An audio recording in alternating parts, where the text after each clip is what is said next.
name is Beth Hiley here for Board Game Geek TV at Spiel 2014. I'm sitting down with Fraser and Gordon Lamont of Fragor Games, which we should point out that Gordon is the silent partner today, having lost his voice.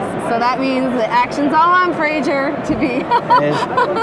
Now, Beth, there's a few people watching us from home today, so I was kind of hoping you could big us up a bit more in the intro.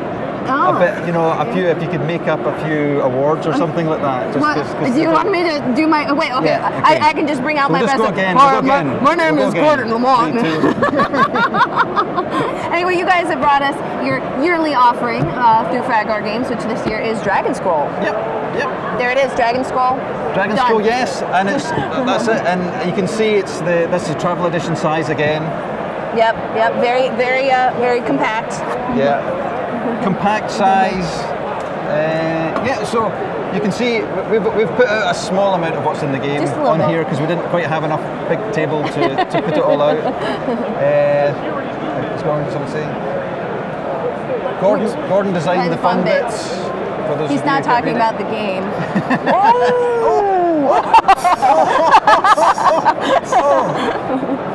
I thought when he first turned up, I thought he was left over from a demo from Lap Dance. I know. Seriously, maybe, you could just say that now you've been flamed. Flame wars. I'll be here all night.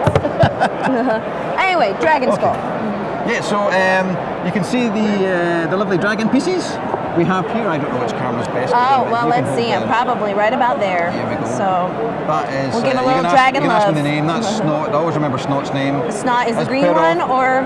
Snot's the green one. Okay. There's Biroth there. The tan one. Okay. Sudreth. And Fundor. Fundor. You think I'm making this up? No, I know you're not making it up. Fundor here. So each player places a dragon. Flame attack. There you go. Flame attack from the dragon. So each player places a dragon, and you're trying to become the most infamous dragon in the land, and you do that by completing tasks which are on the Dragonscroll cards and some other cards, and that adds to your story. And then at the end of the game, the dragon with the best story gets to read it out aloud while all the other players clap in quiet appreciation of the amazing dragon story that has been read.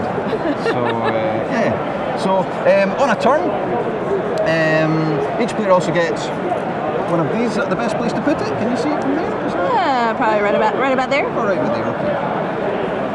So each player gets one of these. On a player's turn, they will turn it over and place a tile somewhere. Oh, that's a slightly unusual one. We'll go for something else. Place a tile somewhere. And I'm guessing by your setup that it's got to match somehow. Yes, exactly. Grass to grass. You catch on extremely quick. You must be a whiz at jigsaw puzzles. That's why they pay me the mythical big bucks. So the knight goes on a knight space there. So you put on whatever's on that space. Those guys for a moment. Oh no, earthquake. And then one of my dragons would be here. That's me. Then the dragon moves. Now, a dragon can move as long as it wants in the same territory, in the same terrain. But when it changes terrain, when the terrain changes in the middle of the tile, it has to stop. Okay? So you could move here and stop if you wanted. It also has to stop if it reaches a knight. Because knights are like catnip to dragons. They can't help but stop and fight them. So if you moved into there and stop and fight there, or if it moved into a different terrain, it would also have to stop. Like that. Okay? So let's say I'd flown into here and stopped in here. The last thing you do in your turn is you fight, and you're going to say, how do you fight? How do you fight? And you've probably put in some dice, a dice or something like that, or a card or something you draw. No. What we put in was the Flaming Tower of Death. Tower or turd? What? Excuse me? Tower. Just want to make sure I didn't mishear you. Oh, is that what that is? Oh, there's the turd of death sitting in the centre. Sitting in the middle. Yeah. Okay. So each dragon starts with a number of fireballs, shown by tokens on the card, on your card to card. So Sudreth here starts with 2.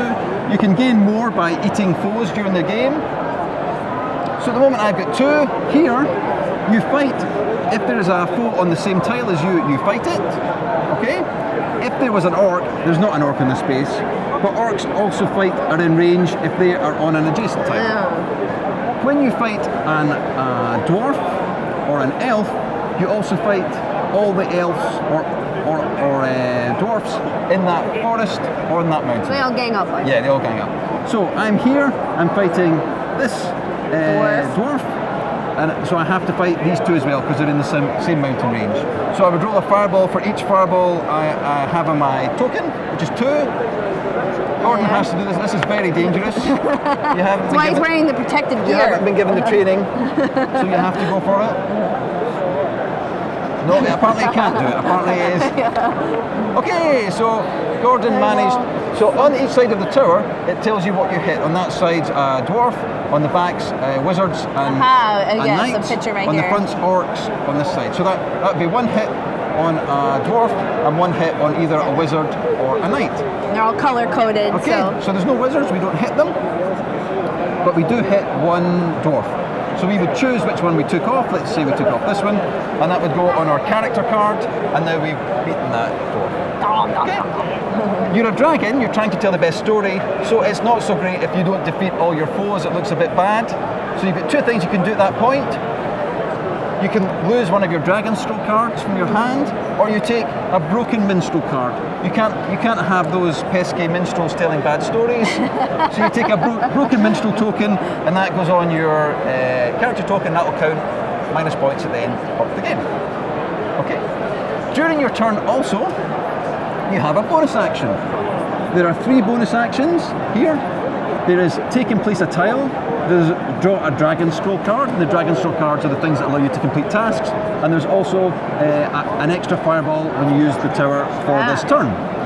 When you use this, it's turned over, so the next turn you'll have these 3 to choose from as your bonus turn. Okay. At any time during my turn, I can eat 3 creatures on here.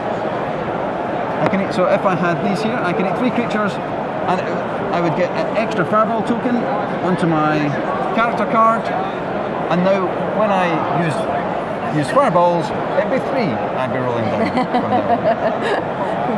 Okay. During my turn, if I complete a task, these are all the same because they haven't been shuffled. Hold on. So that's an entirely boring story. As long as you can hit 3 things. Okay. There are 3 different types of way to Dragonscroll cards.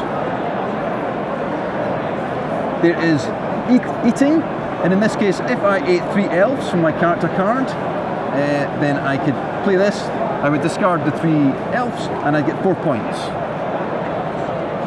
Name a moment. All right.